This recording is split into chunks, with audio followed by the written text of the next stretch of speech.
আপনি কখনো ভাবতে পেরেছেন বোরকার নিচে পুলিশি পোশাক পরে কেউ থানায় ঢুকে পড়তে পারে?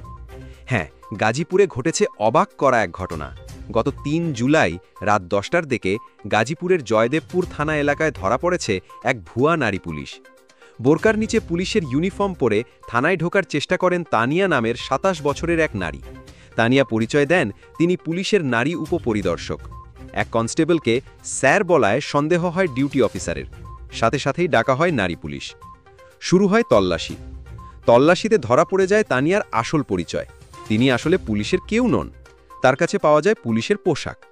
পরে তানিয়ার বাসায় অভিযান চালিয়ে উদ্ধার করা হয় আরও পুলিশ ইউনিফর্ম, পুলিশের ব্যবহার্য সামগ্রী। জানা যায় তানিয়া প্রায়ই পুলিশের পোশাক পরে বিভিন্ন এলাকায় ঘুরতেন এবং নিজের ফেসবুকে ছবি ভিডিও পোস্ট করতেন। তানিয়ার উদ্দেশ্য কী ছিল? পুলিশের পোশাক পেল কোথা থেকে? কোনো বড় চক্রের সাথে জড়িত কিনা? সব কিছুই এখন তদন্তাধীন। আপনি কি মনে করেন তানিয়া একা ছিল, নাকি এর পেছনে আরও কেউ আছে? আপনার মতামত জানাতে ভুলবেন না কমেন্টে।